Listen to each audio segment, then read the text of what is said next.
Did you eat yet? Did you eat yet? If you don't know what that means, you're missing one of the key features of natural, fluent English.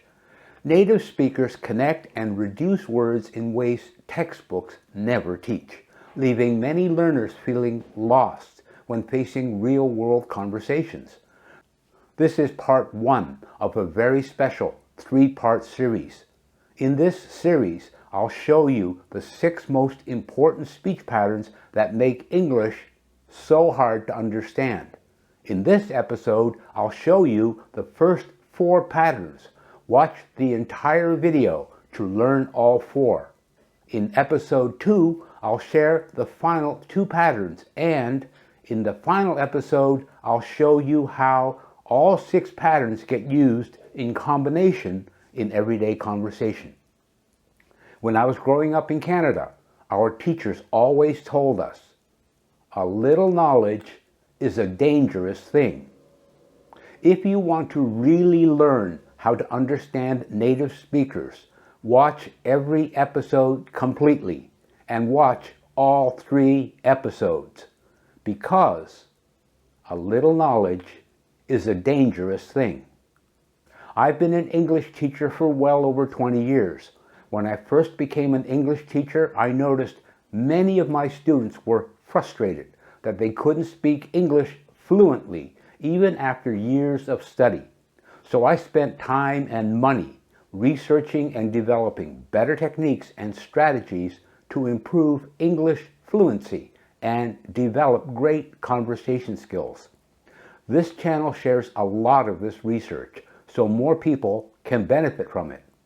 In today's session, I'll unlock the first 4 things that native speakers do when they speak that make it difficult for English learners to listen and understand. Here is something I learned when I first started my research. How you hear English is closely related to how you speak English.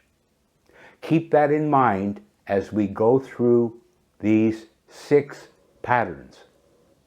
Have you ever felt lost when listening to real English conversations? Don't worry, you're not alone. First things first, the most important thing from what I'm going to teach you is this. Stop listening for every word the speaker says. Maybe you're trying to translate every word into your native language. Stop listening for every word the speaker says.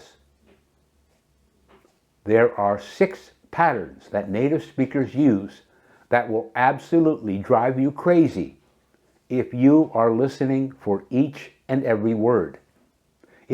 In this series, I'll show you 6 important things that make English hard to understand, and these are contractions, reductions, linking, elision, intonation, and fragments. We'll look at each one and practice with real examples. By the end of this series, you'll be able to understand fast English much better. Stay to the very end of this episode so you learn the first 4. Let's start with contractions. These are short forms of words that we use all the time. For example, instead of saying I am, we say I'm, or do not becomes don't. Native speakers use these a lot to speak faster and sound more natural. So here are some common contractions. I'm, I am. Don't, do not. Can't, cannot. Were, we are. They've, they have. Let's practice saying these together. First, I'll say them slowly, then at normal speed. Try to copy me. I'm, don't, can't, were, they've. Do you notice how they feel different in your mouth? They're made to be quick and easy to say, but there's more. Native speakers use even more complex contractions that you might not have learned in English class. Have you ever heard someone say, shouldn't have, instead of should not have, or y'all have, for you all would have? These are real things that people say. Here's a fun fact. When native speakers talk to friends or family, they use contractions 100% of the time. In fact, if someone doesn't use contractions in casual talk, they might sound too formal or even like a robot. Casual talk is a very important thing if you're using English to communicate. It's one of the basic skills of effective conversation. If you struggle to master English conversation, here's great news. As an English teacher for over 20 years, I've researched new and better ways to learn and master English conversation and develop native-like fluency. I've prepared a special guide called The 5 Biggest Mistakes in English Conversation. This guide will show you what mistakes to avoid and give you valuable direction and guidance to develop fluent English conversation skills. Click on the link below to get your copy.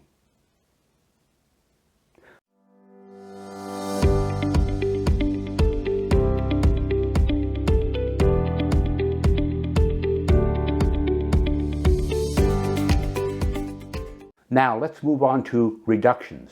These are when whole phrases get shortened into what sounds like new words. For example, going to becomes gonna. Want to turns into wanna. Got to changes to gotta. Let's practice some of these. Want to, wanna. Got to, gotta. Going to, gonna. Can you hear the difference? These make speaking much faster and easier. Sometimes reductions can make a whole sentence sound very different. What do you want to do can turn into what do you want to do? That's 5 words squeezed into just 2. Next time you watch an English TV show, try to spot these contractions and reductions. They're everywhere once you start looking for them. Awareness is the first step to understanding. If you're listening for a word like got to, you won't hear it because they're saying gotta. So this is one of the reasons you don't want to listen to someone speaking word for word. You're listening for sounds. If you listen for sounds, it makes more sense. And stop trying to translate each word. That is really holding you back. Now, let's talk about linking. This is where the end of one word flows right into the start of the next word. It makes words blend together. For example, night rate and nitrate sound the same when spoken quickly. The T at the end of night joins smoothly with the R in rate.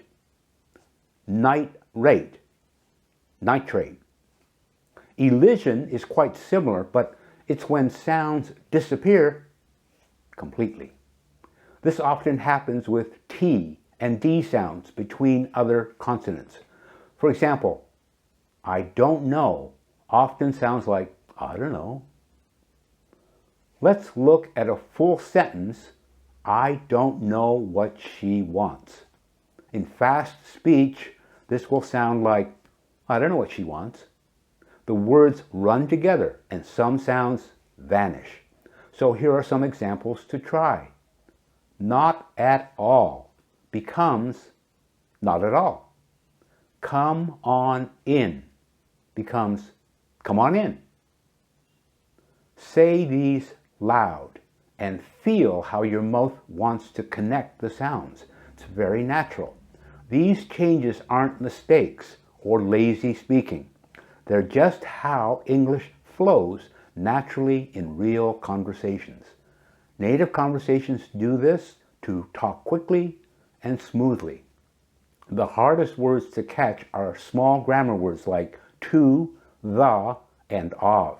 they often shrink to tiny sounds or completely disappear when speakers speak fast. Want to get better at hearing these patterns? Try this. Listen to a short clip of natural English. Write down exactly what you hear. Then, check what you wrote against the real words and see what you missed. But don't try to look at the transcript before you listen. Do it in the 3 steps I just told you. Listen to the sound clip, write down what you hear, and then look at the transcript to match up what you hear with what you wrote.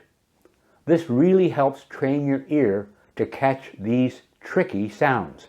Remember, learning to understand fast English takes time and practice. But don't give up. The more you listen and practice, the easier it will get. Soon, you'll be catching these patterns without even thinking about it. In our next episode, we'll look at intonation, stress, and sentence fragments. These are the more advanced tricks that native speakers use all the time. This is Herbert Lee, knowing that if you do more to practice with what I've shared today, you will really achieve English fluency. So stay tuned to learn more about understanding fast English.